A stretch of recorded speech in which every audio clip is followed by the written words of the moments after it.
तो अगली जो एक खबर है जातीय जनगणना, ये बड़ी खबर है। अगले 2 दिन तक सियासत भी होगी और ये खबर ट्रेंड भी करती रहेगी, क्योंकि आज का दिन मोदी सरकार के एक और ऐतिहासिक फैसले का गवाह बना है। आजाद भारत के इतिहास में पहली बार जातीय जनगणना को मंजूरी मिल गई। इस फैसले का सियासी गलियारों में खूब स्वागत हो रहा है। हालांकि स्वागत के साथ ही क्रेडिट की होड़ भी मच गई है। रिपोर्ट देख लेते हैं। Under the leadership of our Prime Minister Shri Narendra Modi ji, the Cabinet Committee of Political Affairs has decided today, that is 30th April 2025, that caste enumeration should be included in the forthcoming census. आजाद हिंदुस्तान के इतिहास में पहली बार जातीय जनगणना की नींव रखी जा चुकी है। मोदी सरकार की कैबिनेट बैठक में इस फैसले पर मुहर लग गई है। जातीय जनगणना सामान्य जनगणना के साथ ही की जाएगी। दरअसल साल 2021 में होने वाली जनगणना को कोविड के कारण टाल दिया गया था और उम्मीद जताई जा रही है कि सितंबर में जनगणना की शुरुआत हो सकती है। केंद्रीय मंत्री अश्विनी वैष्णव ने कैबिनेट के फैसले बताते वक्त जातीय जनगणना के मुद्दे पर कांग्रेस को भी निशाने पर लिया। Congress governments have always opposed caste census. Caste was not included in all the census operations conducted since independence.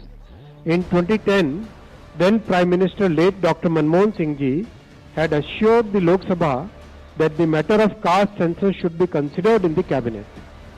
A group of ministers was formed to consider this subject. Most of the political parties had recommended caste census. Despite this, Congress government decided to conduct only a survey of caste instead of a caste census. दिलचस्प बात यह है कि जो कांग्रेस अपने कार्यकाल के दौरान कभी जातिगत जनगणना नहीं करवा पाई, वो बीते कुछ समय से केंद्र की मोदी सरकार पर जातिगत जनगणना को लेकर हमलावर थी। जबकि मोदी सरकार आने के बाद देश में कोई जनगणना नहीं हुई है। यही वजह है कि जब केंद्रीय मंत्री अश्विनी वैष्णव ने इसका ऐलान किया तो कांग्रेस समेत पूरे इंडिया गठबंधन पर जाति जनगणना को लेकर सियासत का आरोप लगाया। It is well understood that Congress and its India alliance partners have used caste census only as a political tool. देश में जाति जनगणना हर 10 साल पर कराई जाती है, लेकिन पहली दफा ऐसा होगा कि देश की जनगणना में जातियों की जनगणना भी शामिल होगी। दरअसल इससे पहले भारत में जब जाति जनगणना हुई थी तो देश आजाद नहीं हुआ था। साल 1881 में पहली बार अंग्रेजों ने जातियों की गिनती के साथ जनगणना करवाई। साल 1931 तक ऐसी ही जाति जनगणना होती रही। साल 1941 में भी जाति जनगणना कराई गई थी, लेकिन आंकड़े सार्वजनिक नहीं किए गए। आजाद भारत में नेहरू कैबिनेट ने तय किया कि जातिगत जनगणना नहीं होगी। आजादी के बाद साल 1951 की पहली जनगणना में सिर्फ SC/ST की गिनती हुई। आरक्षण देने की कानूनी वैधता की वजह से इन जातियों की गणना हुई थी। साल 1951 के बाद भी आजाद हिंदुस्तान में कई बार जाति जनगणना की मांग उठी। सरकार द्वारा जनगणना के दावे भी किए गए हैं, लेकिन वो दावे महज जुबानी ही साबित हुए। लेकिन अब मोदी सरकार ने जाति जनगणना के लिए रास्ता साफ कर दिया है। श्री नरेंद्र मोदी जी के नेतृत्व में केंद्रीय कैबिनेट के द्वारा आज जो जनगणना देश की होनी है उसमें जाति जनगणना का विषय जोड़ा गया है।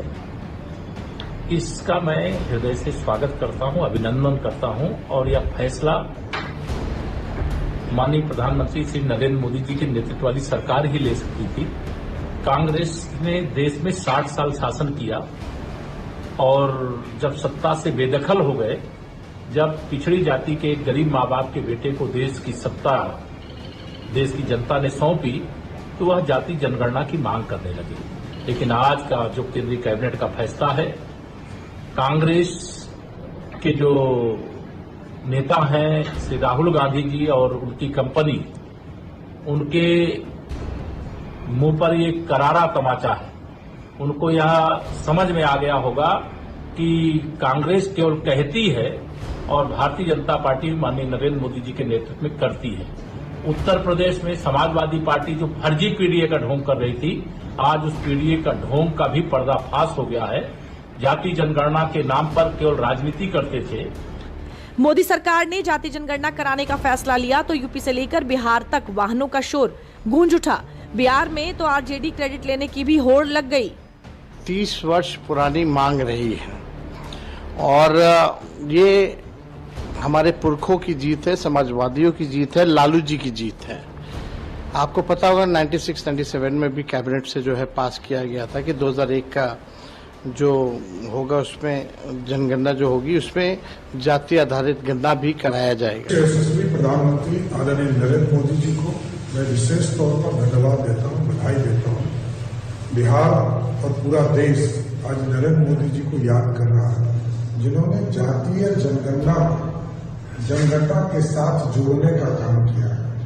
बिहार और पूरा देश आज नरेंद्र मोदी जी को विशेष तौर पर बधाई देता है। और साथ ही साथ क्योंकि कई पार्टी सिर्फ जातीय जनगणना को राजनीतिकरण करने का काम कर रही थी, इसलिए आज नरेंद्र मोदी जी को मैं फिर से बधाई देता हूं। ये बड़ा और ऐतिहासिक फैसला है जिसके लिए मैं अपनी तरफ से, मेरी पार्टी लोक जनशक्ति पार्टी रामविलास की तरफ से, मेरे प्रधानमंत्री आदरणीय नरेंद्र मोदी जी का हृदय से आभार प्रकट करता हूं। मेरे बिहार की 14 करोड़ जनता की तरफ से और समस्त देशवासियों की तरफ से मुझे लगता है आज एक लंबी जो हम लोगों की इच्छा थी, मांग थी, ख्वाहिश थी, आज हर उस देशवासी की इस ख्वाहिश को मेरे प्रधानमंत्री ने पूरा करने का कार्य किया। केंद्रीय कैबिनेट की बैठक में 2 और बड़े फैसले भी लिए गए। मोदी सरकार ने गन्ना किसानों को राहत देने के साथ ही मेघालय और असम के लोगों के लिए भी एक खास उपहार दिया। मेघालय और असम को जोड़ने वाले शिलोंग सिलचर 166.8 किलोमीटर लंबे 4 लेन कॉरिडोर राजमार्ग को 22,864 करोड़ के परिव्यय के साथ मंजूरी दे दी है। सरकार ने 2025-26 के लिए गन्ने का उचित और लाभकारी मूल्य 355 रुपए क्विंटल तय किया है। ये मानक कीमत है, इससे नीचे के दाम पर गन्ना नहीं खरीदा जा सकेगा। आज हमारे प्रधानमंत्री श्री नरेंद्र मोदी जी के नेतृत्व में कैबिनेट में कई महत्वपूर्ण फैसले हुए हैं, आपके सामने रखूंगा अभी। सबसे पहला जो एक इम्पोर्टेंट फैसला हुआ है, सिलचर से शिलोंग, शिलोंग से सिलचर हमारे नॉर्थ ईस्टर्न सेक्टर में एक बहुत बड़ा project high speed corridor highway का मेघालय और आसाम को जोड़ता हुआ वो अप्रूव हुआ है। आज निर्णय लिया गया है कि fair and remunerative price sugar cane का रहेगा 355 रुपीज पर क्विंटल और इसके ऊपर 0.1% पे एक एडजस्टमेंट है और नीचे 0.1% होने पर एक रिकवरी अगर 10.25% से कम होती है तो उसका एक एडजस्टमेंट है। केंद्रीय कैबिनेट की बैठक में जो 3 बड़े फैसले लिए गए उसमें सबसे ज्यादा चर्चा जाति जनगणना के फैसले की ही हो रही है। विशेष तौर पर बिहार से इसको लेकर फौरी रिएक्शन भी आने लगे हैं। बिहार के मुख्यमंत्री नीतीश कुमार ने भी ट्वीट करके मोदी सरकार के इस फैसले का स्वागत किया है। नीतीश ने ट्वीट कर लिखा, जाति जनगणना कराने का केंद्र सरकार का फैसला स्वागत योग्य है। जाति जनगणना कराने की हम लोगों की मांग पुरानी है। ये बेहद खुशी की बात है कि केंद्र सरकार ने जाति जनगणना कराने का निर्णय लिया है। दरअसल बिहार में भी लंबे समय से जाति जनगणना की मांग उठ रही थी। मोदी सरकार ने अब जब जातिगत जनगणना कराने का फैसला ले लिया है तो न सिर्फ विपक्ष की सियासत पर चोट पहुंची है, बल्कि मोदी सरकार ने विपक्ष की सियासत का एक अहम मुद्दा छीन लिया है।